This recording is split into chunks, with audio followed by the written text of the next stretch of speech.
it sounds like a red line is being drawn. Given the president's batting record on drawing red lines and then the perception, whether, perhaps not the reality, but the perception that he waffles on those, do you think he is going to be taken seriously this time? So the question is, given Obama's having waffled on red lines, will his red line on Iranian nuclear weapon be taken seriously? You know, it's a tough one. It's actually a very interesting political science question about credibility and how you create credibility in the mind of an adversary. I mean, first, I think one of the obvious red line case is the Syria chemical weapons. Having said that we would take military action if it was shown that Syria used chemical weapons, which they did. The United States was on the cusp of carrying out military strikes, but then this deal came up in which Syria agreed to ship out its chemical weapons. Obama saw this, and I think I tend to agree with this, that there was a way to achieve a pretty important non-proliferation goal by moving Syria's chemical weapons out of Syria. You know, and by the way, this is something that the Israelis particularly appreciated, because those chemical weapons were held by Syria to deter and possibly use on Israel.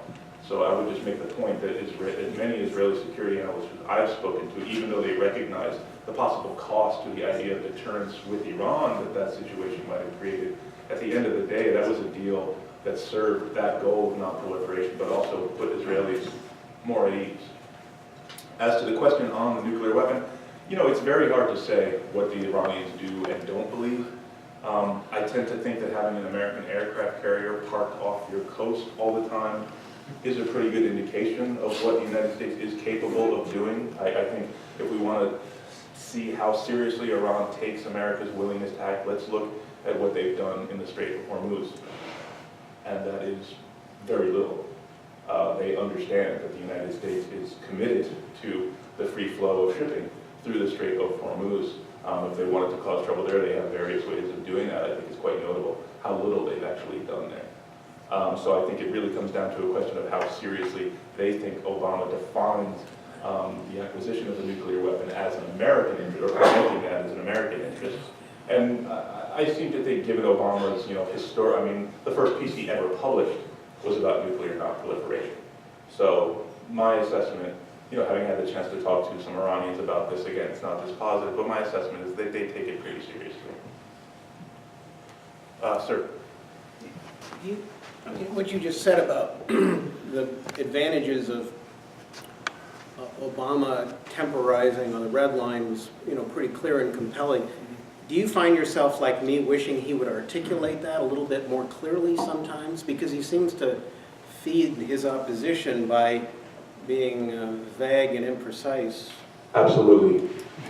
I totally agree with you. I think this is a criticism I and I think others have had all along, is that he needs to talk to Americans more and explain his policies and explain why they're correct and how the benefits they've had and that they could have. He's an academic. He ought to be able to do that better, I think. Right, and again, to be fair, I don't want to use that as a criticism, but when you're a president, part of your role is talking to the American people and explaining your policies and helping them understand, because this is something we are all invested in and affects us all. So yes, that is a criticism I would have, is that I think he just needs to do a better job of communicating. I think when he has chosen to do it, he's done a very good job, because I think he's a very good speaker. But that's a part of the job that I think he may not appreciate as well as he perhaps could have. Why isn't this articulated to him? I mean, they have think tanks in D.C. Here we are in Fort Wayne talking about this. Well, no, I think it has. People have written about this, and I know he's heard it privately. But for whatever reason, he's still fairly selective. I mean, I think his analysis, if I can guess at this, is that if the president starts using that pulpit too often, it loses its effectiveness. So he wants to be very sparing in the way that he uses that bully pulpit, either through addressing the American people on television or big policy speeches that lay out his initiatives. That's my guess. Sir? I just finished reading the article in the Atlantic regarding ISIS, and it paints them as a extraordinarily frightening, fundamentalist, theologically fundamentalist-based organization, and I wonder how a secular government like our own formulates an effective policy, you know, to confront and respond to a fundamentalist theology on the other hand. I mean, those are so, you know, they're opposing forces, but they're like this, they're not like this. So you know, how do you formulate policy in that context? No, again, a very good question, and I think the president has been very Repeat the careful. question, would you, Matt? Oh yeah, sure. The question is, how do you formulate policy to deal with an extremist, you know, ideological religious group like ISIS, or particularly how does a secular government like ours formulate policy? Well, you know, I think the president has been very, very careful, perhaps too careful, in the way he talks about these extremists, religious extremists, Islamic extremists. I mean, that's a word I would use because they clearly feel themselves to be Islamic. I think there's some evidence, you know, they can point to elements of Muslim scripture that justify what they're doing in the same way that members of the Ku Klux Klan could point to biblical justification for what they were doing, and I think that's probably the most appropriate comparison. But I think the president understands that he's got a very important public messaging component of what he's trying to do. And going back to what I said about working with people in these societies, in the Middle East and beyond, understanding that they are our most important allies in dealing with this problem themselves. Now, to recognize any kind of Islamic claim on the part of ISIS is to almost, you know, the president sees it as a leader of the United States and a leader of, you know, the free world. You know, that grants them a legitimacy that they don't deserve, and it also possibly alienates the very people that we need on our side in these societies to ultimately defeat ISIS. So he's got, I think, a very careful line to walk in trying to make this case. And I think, you know, there's probably a fair criticism that he may have been a bit too cautious, but I definitely understand what underlies that caution. Sir? I think the real question is there any way that we can be effective without having troops on the ground? So the question is there any way we can be effective without having troops on the ground? I think that's the real question. Yeah. Yeah, I think it is. Dodge that question, but it is the real question. It is. I think that's right. We're seeing in Iraq, we spent billions and billions of dollars and many man hours and woman hours trying to train this Iraqi army.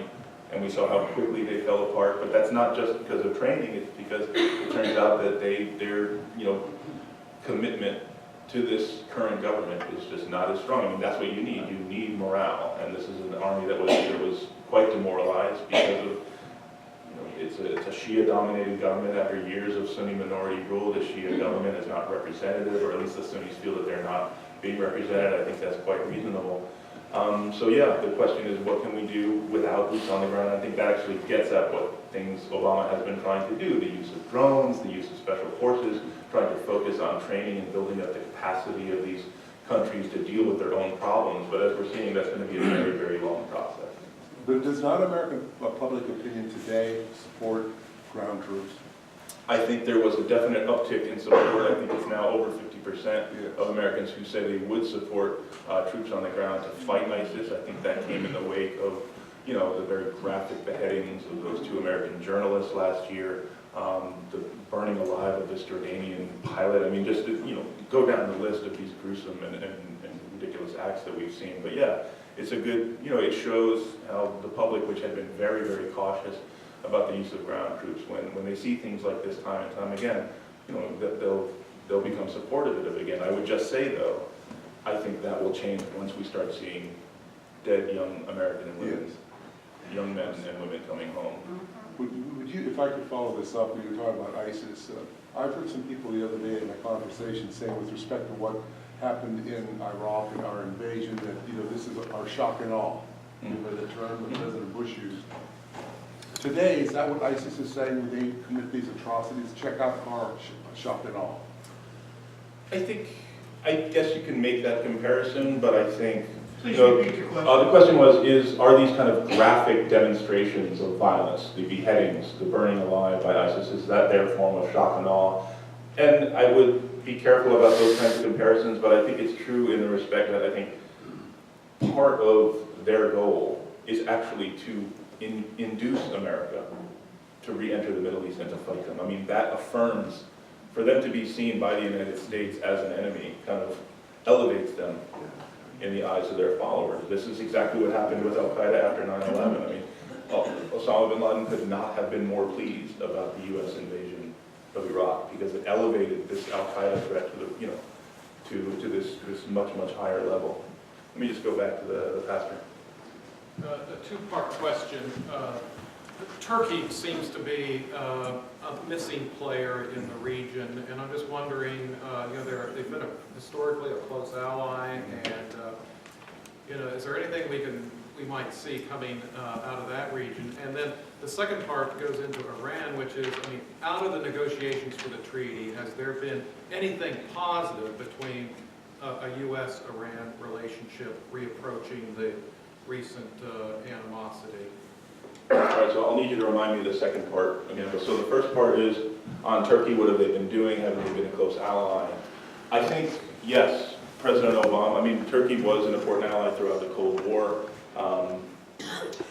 Obama clearly felt that Turkey had been not given enough of a priority during the Bush administration and made a point very early on to kind of prioritize the U.S.-Turkey relationship for a number of reasons. One of those reasons was you had in Tayyip Erdogan, the president of Turkey, someone who was from a religious party and represented the possibility of a model in which an Islamist or someone from an Islamist-oriented party could actually work in a democratic order. There were a lot of hopes pinned on that, unfortunately, and I say this as someone who really who loves Turkey, who loves going to Turkey, who had a lot of hopes for Turkey's continued development, but I think Erdogan himself has turned out to be an enormous disappointment. I think there's just no denying that. You look at the way he has kind of arrogated a great deal of power to himself, setting himself up as, I think the best comparison here would be to someone like Putin in Russia. Rather than strengthen the democratic order, he has actually weakened it and set himself up, as the unquestioned leader, and that's very disappointing because I think Turkey could play a really important role in the region, but they just haven't been able to do that as a result. The second part of your question was, are there any benefits thus far to the U.S.-Iran negotiation?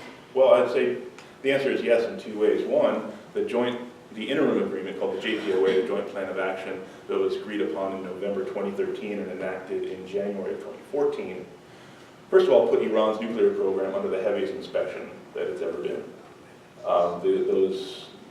And it also halted a great deal of Iran's nuclear work. It held Iran's 20% enriched uranium at a certain level such that it would be unable to dash for a nuclear weapon if it should decide to do that. So I think by significantly halting that work and putting it under heavy inspection, I think that was a very, very positive step, and that is a direct result of the negotiation. And second, this is something I don't think has really been appreciated enough, and I've heard this directly from people close to the negotiations, which is that, after decades of Iran and the U.S. simply not talking to each other, the benefits of U.S. diplomats sitting across the table from their Iranian counterparts, of just understanding how the other views their own security, whether or not they agree, and certainly we don't agree with how Iran sees the region, how Iran defines its own interests and defines its own security, but just understanding how they do that helps us formulate our policy. The amount of information that we've been able to garner in understanding how Iran perceives its role and perceives its own security and insecurity has been a huge boon, I think, to U.S. policy. So I think that's an important benefit. Right here, Terry? Yeah, you've talked about the political actors from the Washington perspective, the president and all the political players. One of the things you mentioned was how it's the young man who sees himself as an actor in history and the attraction of that brings people to these radical movements. And you'll be going to Gaza soon, and from the perspective of knowing the demographics, the people who live in these places and walking among them, could you hypothesize a policy that might make a difference other than military? I think a policy that would make a difference is something that gives them another option. The question is what kind of policy could prevent young people from joining groups, violent extremist groups like ISIS and others? I think What you need, as I said, is to provide them a better option, to provide them a future. I mean, it's very hard to compete when someone is telling you that you can be one of history's great actors and join this vanguard movement that is writing history every day. That's an enormous appeal. You're not going to defeat that only by saying, hey, you could become an accountant and have a decent-sized house. Obviously, that's a tough sell. But not to cast aspersions on accountants. I love my accountant. I think he is one of history's greatest actors. But just this idea that you can build a community, you can live in your country, you can have a future, you can have a decent society. I think that is a very powerful argument. So I think the challenge is, okay, how do we facilitate that, both political reform and economic development? On that point, the youth in the era of the Muslim world, I think, is between a rock and a hard place. One, with disenfranchised from a government that doesn't give a crap about their ideologies or aspirations. And then two, there's always that view that the United States is always coming in to save the day, but the United States is also a big supporter of Israel, and we see what they've done in Iraq. But it doesn't seem like anywhere that the United States is engaging the people in conversations where, I come across a lot of people that ask me, well, where are the Muslim voices against ISIS? I'm like, for God's sake, they're less than 0.1% of the 1.7 billion Muslims. And there are Muslim scholars with a lot of followers that come up and speak against these things and offer the actual theology and discuss that with the youth. But this is not being given any credence within our media, first of all, and then within, it seems, our political discourse. Now, I understand we don't want to associate with a particular religious versus secular government, but if you have youth that is seeking some sort of legitimization for their future, and they're closely tied to their religious affiliation, it would seem to make sense that you would engage at that level. Right. No, I think it's a good point. I think a number of people, including Juan Cole, some of you are probably familiar with Juan Cole, it's at the University of Michigan. He has a very famous blog called Informed Comment, but he keeps a running list of all the Muslim scholars around the world who have come out and condemned terrorism and violence, because you do, every time you see a big kind of graphic attack by Islamic terrorists, there's the usual calls for why don't Muslims condemn this, and of course they do constantly. So it is good to keep that in mind. Let's go, sir. Yes, I'm wondering if we're learning, we being people of the world, there are other ways besides being the big bully that dictates to everybody else. Learning to listen, learning some patience, learning some willingness to look together as teammates in a world project that's involved in all of this, frustrating as it is in its slowness. We don't have to bomb everybody. We don't have to come out on top as the winner in every clash. Well, I would suggest that this current administration agrees with you. I think, the question was, why does the United States need to look to military answers to all the problems? Why can't the U.S. run more of a reasonable, consensus-based world order, if I understand you correctly? And I would, as I said, I think this current government understands that. And, President Obama feels that he was elected precisely on that argument. So I think it's a challenge, though, when so many of the U.S.'s partners, particularly in the Middle East, have been taught over years and decades to just kind of let the U.S. step in and handle your problems. Not to use an inappropriate analogy, but if you teach a kid to do that you'll just step in and do his homework for him, he's going to expect you to do his homework all the time. But I think it's a challenge to kind of step back and say, okay, it's politically and financially unsustainable for the United States to keep footing the bill for all of these problems. You need to step up. You definitely have the resources. You need to develop the capacity to deal with some of these problems yourself. And I think looking at this from the perspective of international organizations like the UN. The UN is a very unwieldy, often corrupt, very ineffective organization. But at the end of the day, the fact that all these countries belong to the UN, that does possess some measure of legitimacy, gives, it's in the U.S. interest, and this is my view, that as unwieldy and as ineffective and frustrating as it often is, by working with the UN and embedding our interests in the broader global interests, that actually creates more legitimacy for when we do try to use these different tools. I think we don't want to think of our leader as not having fully made up his mind at a given point. He should have the answer and give it to us. And I think to be seen as someone who hears and listens and thinks about what he's encountering and gradually formulates something that's the way to go. Let's go over here, sir.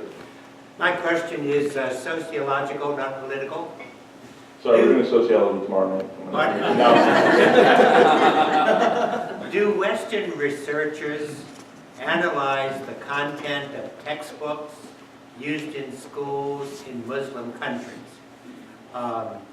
What do these, and I'm even college level, because I think in some Muslim countries, even at the collegiate level, there are required courses, regardless of major, in Muslim studies 1, 2, 3, and 4. What do these textbooks say are the principal tenets of Muslim theology, of Islamic theology? What do they say about the West, in particular the United States, and what do they say about Christianity? I don't know the answer to that. I don't, I'm sorry. I mean, I know you can find examples of textbooks in the Middle East that don't say great things. I'm not sure how widespread it is. So I apologize, I don't have the answer. But it's a good question. In the very back. To that question first, I know that in Israel and Palestine, there's an Israeli educator, I forget her name right now. She has looked at, exactly, that's it. Migo Pellet's sister. Yep. She has looked at Palestinian textbooks, and you always hear the charge that there is incitement in those textbooks, and she says that's BS. But my question, to shift gears a little bit, is with the Israeli-Palestinian issue. Every day we hear more about new tenders being offered for more apartments being built in the occupied Palestinian territories, more land being taken. The Bedouins are being moved out of the Negev. Netanyahu says we'll never surrender the Jordan Valley. Settler violence is increasing almost constantly. So having said all of that, what are the prospects really for a two-state solution in Israel? And I have a second part of the question is I've just finished, or I'm nearly finished reading Max Blumenthal's book, Goliath. And I've read Ilan Pappé's book, The Idea of Israel.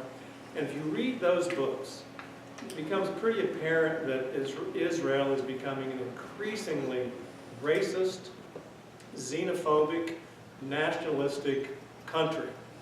It's highly unlikely that they're going to wake up tomorrow and say, oh my God, we've been doing the wrong thing all these years. We need to do right by our neighbors. So they're not going to change. They're not going to say, well, we need to offer a two-state solution the Palestinians can live with. It doesn't seem that our government is interested in pushing the issue. So what do you think about civil society, specifically BDS? I mean, my own view is that a two-state solution is politically difficult. It becomes more politically difficult the more settlements that are built. But in my view, that's still the best and most practical option. I have a very difficult time imagining how we get from here to a one-state solution or a binational state in a way that is not difficult and violent, even more violent than we've seen. Some people may believe it is the most just solution. I'm not going to argue that one way or the other. But in terms of practicality, what achieves the most good for the most people, which is how I try to come at things, I'm still in favor of a two-state solution. That's something I do think is achievable, even if it's very difficult. I mean, I see it as something that allows both of these people to express their national cultures and attain their national rights in a way that's in the best possible way. I think you're right. There's a huge challenge in that there's very little cost, and has been for years, for this continued settlement building. I think the Palestinians moved to an international forum, the ICC, achieving statehood at the UN, is a very interesting and frankly very smart way of trying to create some new leverage and generate some cost for Israel for what are in fact violations of international law. I think the United States increasingly recognizes this. I think if you look at statements that were made by U.S. officials after the breakdown of talks in April of it was last April of 2014, saying that, yeah, the settlements were basically what destroyed these talks. Not only, when you have a situation in which there's very little trust to begin with, the fact that Palestinians were constantly confronted with new settlement announcements time after time after time. That's not to say that settlements are the only issue. They are certainly not. There's a whole range of issues that they're going to have to each side is going to have to compromise on. But settlements are an issue on which the Palestinians are just completely powerless. And so the constant announcement of these new settlements was a demonstration time and time again of their powerlessness. So in terms of civil society, first I would point to what the EU is talking about right now. I think the EU talking about settlement sanctions is a very, very positive thing. A way of just creating costs and making Israelis clear that there will be costs to the resolution of this, and there will be costs to the continued building of these settlements, but thinking about it in a more constructive way.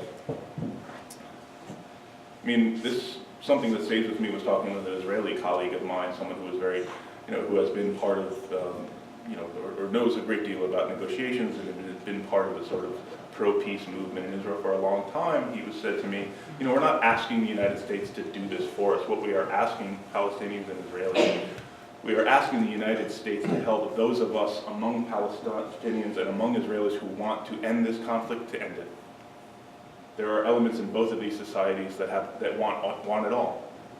Elements in both of these societies that see that for whom it's an entirely zero-sum game. Our goal, I think the U.S. goal, should be to support those who understand that the only way forward is through an agreement. So that's where I think U.S. policy should be aimed. Sir? So with that said, to build on that, knowing that one of the major impediments to the changes in U.S. policy is lobbying by IPAC, are there effective players lobbying towards that sort of framework? And if so, I mean, who would you point to as folks that maybe could be supported from the grassroots effort? Well, I think there are a number of groups. I mean, J Street is a good group that I've worked with in the past.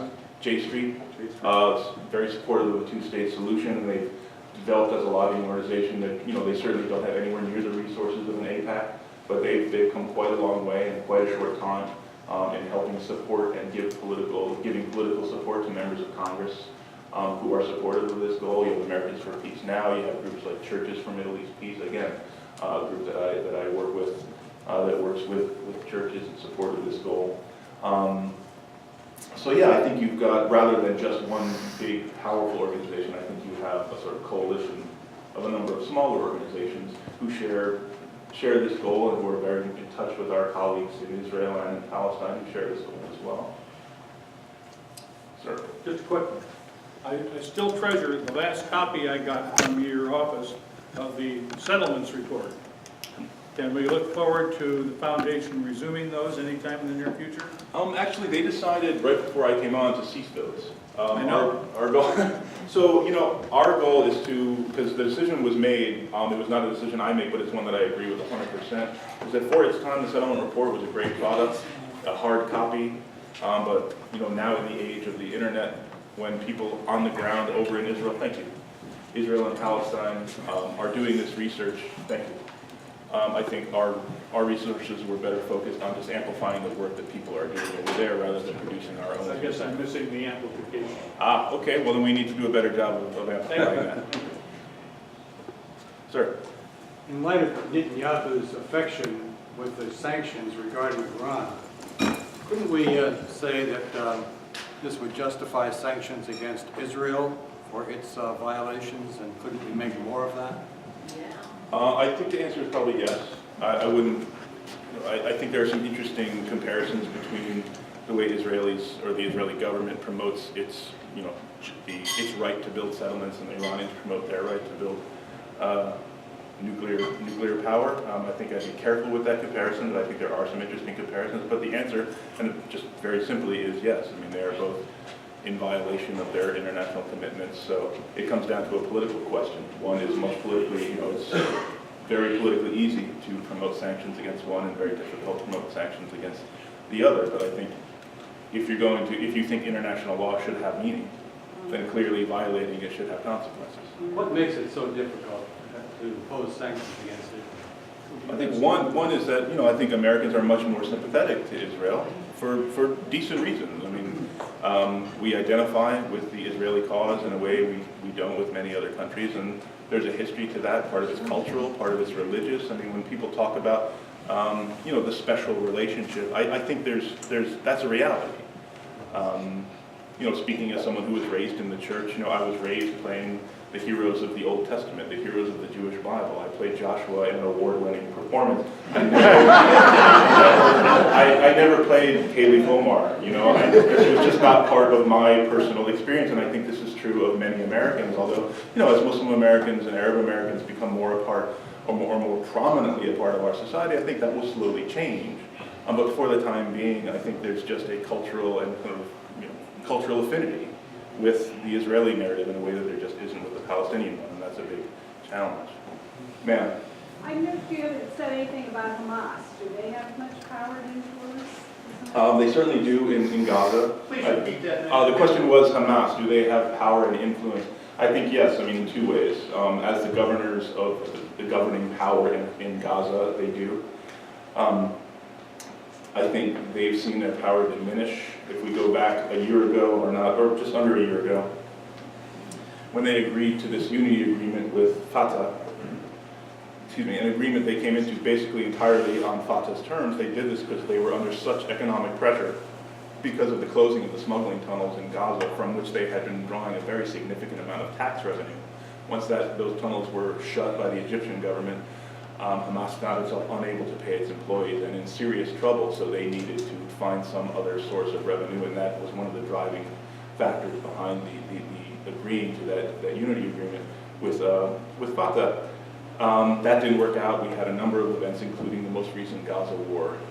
But still, Hamas, even though it is in control in Gaza, as I understand, and I'll find this out more because I'm going to be going there shortly, but it's still, in terms of its political challenge to the PA and to Fatah, it still makes what Palestinians see as an effective appeal. That their argument is like, look, Abbas and these guys have been sitting down and talking with the Israelis for years and years and years, and what has it gotten you? So it's not like Hamas has anything better to give. I would argue that they have so much worse to give. I mean, their rockets have delivered nothing but violence and suffering onto the Palestinian people. But when they see that, Abbas sits down at the table with the Israelis time and time again, and all the Palestinians get for it is more occupation and more settlements, I think it's understandable why Palestinians might be open to some other arguments about how their national goals might be achieved. Sir? I was struck by the comment back here that there are things that the Israelis are just not going to do. It reminds me of a comment that was I think it was in the Journal a couple, 3 weeks ago, made by one of the candidates for Prime Minister in Israel. And he says, this is the way we are in the Middle East. We say, we will not do this. And the other side says, we will not do that. But he says, why don't we start instead by saying, well, here is something we can do. Just let's start. This is something we can do on either side. Do you suppose there's any hope for that kind of approach? I think there is hope. I think if you look at, you can find examples in history, not only in the Middle East, but elsewhere. I think there's George Mitchell's famous comment about when he was working on the Northern Ireland peace accords. It was, day after day after day of no, until there was a day of yes. Or look at